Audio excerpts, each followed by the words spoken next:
Hi, everybody. So I want to get into the second part about my topic, which I released yesterday, about hitting rock bottom and having unexpected things happen to you, and how you move on from that. Um, so now let's get into the most recent part of my transformation, which is like the one that holds the most value for me. Um, so my whole life, I've realized that I've been prone to attracting narcissistic people into my life for whatever reason, you know. Um, and the most recent was with two kind of simultaneously. So, my last relationship and then my manager at work. Now, two separate occurrences, but they went hand in hand in the same timeline. So, in the beginning of my relationship, it was great. There was a lot of connection, and we had a great time.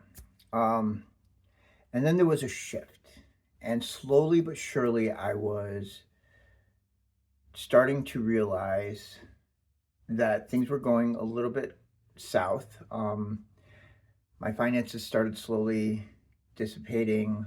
My connections with my friends, um, even just my living arrangements, and I was constantly living on edge. I was being made to live on edge. Anxiety, stress, like fight or flight, having to walk on eggshells. And this kind of went with the same at work. Now, like in the beginning, I was treated great, with respect. And then somewhere along the way, I must have been myself and offended somebody because slowly but surely I was being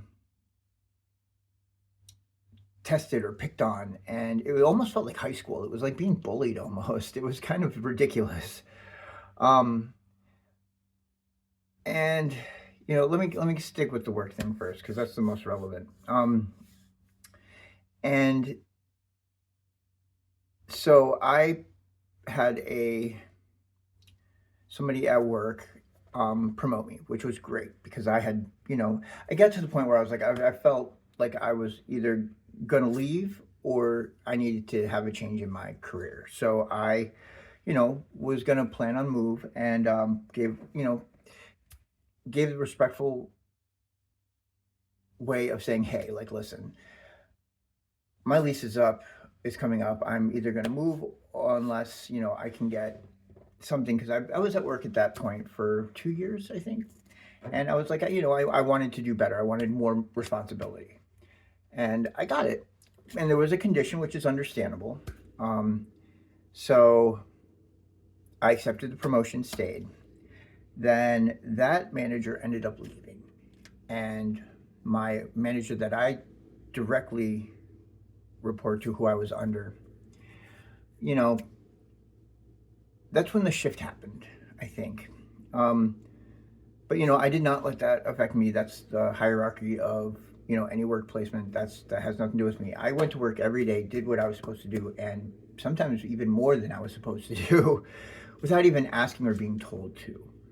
Um, a big thing that I did was during this past year at work, I started creating a training manual for work because I noticed that everybody that was getting hired, great people, some of them needed a little more experience, which is, neither here nor there. We all start somewhere, right?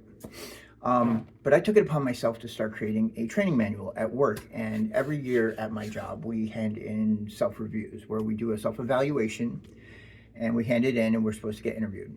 Well, now I had been there for 3 years and not once had a follow up interview with my manager. Not once. Never. Didn't even get asked about it. And with this past year, I handed in a rough draft of the training manual that I was creating. And I was told, oh, yeah, that is great, this and that. And I didn't hear anything back from it. Not one thing. So now I'm in a position of, lead position of where I was at. So I started, I asked if it was okay if I could, you know, be a little bit more standoutish with my outfit, which wasn't against dress code. It was during the winter. So during winter, um, our attire changes from polos to button downs. So the only thing I did was maybe incorporate a bow tie every now and then, or a vest that I had, just to kind of make myself, you know, stand out a little bit more. Because I work hard. I was working hard. I never once made anybody feel like I was above them. And that is a big thing. I have respect for any of my coworkers. Even from a manager's position or a lead supervisor position, I never once would ask somebody to do something that I wouldn't do myself or haven't done myself. And most of the time I was doing myself. you know, and back to the whole topic on narcissism. My manager must have taken it upon herself, yes, to her, sorry, um, and must have just got, I'm sorry to use the phrase, but butt sore, because she couldn't do her job. I'm just going to say it blank out. She did not know how to do her job. Yes, she was great at the office work, but when it came to handling affairs of training the new hires, which was her responsibility, she would pawn it off to everyone else. Sometimes she would give it to the people that had only been there for a couple months, as opposed to me, who had been there for years and was working on a training manual. Like, it didn't make any sense. And slowly but surely, I started getting separated out of the main area from where I was, and got isolated to do events by myself, or maybe with one other person.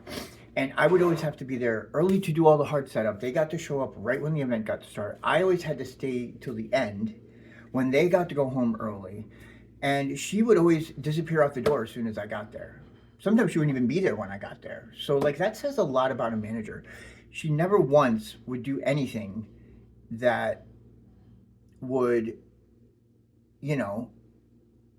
she would never do anything that she would ask other people to do, but she was great to call people out on it and belittle people and, make them do it for whatever reason. And that, to me, is not integrity. That is not work ethic. That is not acceptable. I mean, that's pretty much somebody who's being, pardon my French, a lazy bitch. I'm sorry, but I'm just going to be honest. Like, she may have done that at one point, but when you're working in the environment that we were at, it's very hands-on.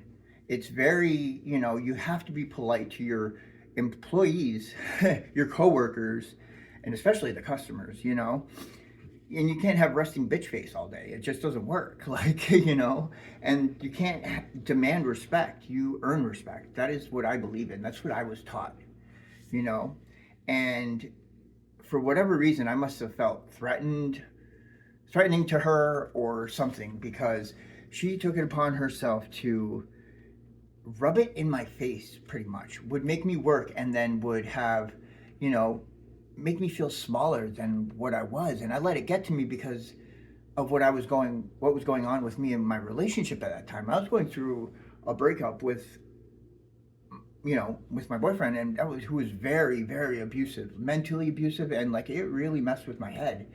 And she almost took advantage of that and tried to really, like, wear me down. They both did, without them even knowing each other. It just kind of went hand in hand. And, I finally drew my boundaries. And that was it. That was the one lesson that I learned through all of this, which I'm so thankful for.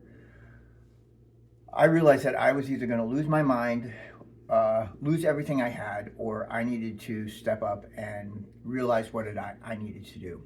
And I did. I drew a boundary. I finally said, that's it. I've had enough. So I ended up breaking up with my boyfriend, kicked him out, right out the door. It was just like, that's it, done. I'm done being treated and disrespected in my own house, which he paid none of the bills for, paid nothing, just kind of mooched here. And I was like, that's it, out, done.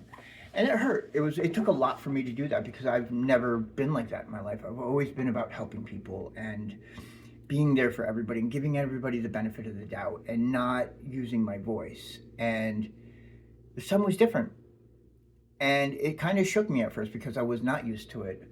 So I dove into work and really dedicated myself to work at that point, to kind of deal with it, but also not get devoured by how I was feeling and let it overpower me.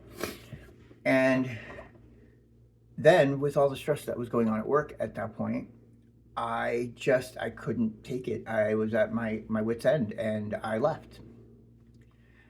Something inside of me at work when I went in for my last shift, I could just tell. The coworkers that were there, well, first off, the manager was supposed to be there. She wasn't. She disappeared before I got there to do whatever with whoever. And I get there, it's super slow at work. I shouldn't have even really have to have been there because the two people that were working were very capable of handling the situation by themselves. Yet I got there and they were supposed to leave early and get out, and I was supposed to stay and close, and it just felt very set up, like very set up. And I finally got to the point where my intuition was just like, Mike, you know what? You don't need to be here. Like, just go. Just go. And I was talking with a friend of mine at work, and I just kind of remember looking at her and tears rolling down my eyes, and I was just like, I gotta go. Like, I can't do this anymore. And she's like, well, why? And I was like, something in my gut is telling me just go. And she's like, well, if your heart is telling you that, then do it. And I did. I walked out, and it was probably the best decision that I've ever made. It was like £1 million just got lifted off of me, and I'm so thankful that I did that day. I created a boundary, stuck to it, and life started changing. Like, it's amazing. So, you know, it is hard, and I wish I'd done that in the past more, and that's kind of what I've been rectifying over my self-transformation journey. You know, I was really hurt when I was in St. Louis, like I mentioned in the last video, about finding out about certain information about myself and nobody being there for me. And, you know, I held resentment towards people for that for a minute. And, you know, it was hard, but when I finally spoke up about it, I learned the truth about what was really going on, and I made peace with it then, you know, that, you know, just because I had something going on doesn't mean that other people didn't. And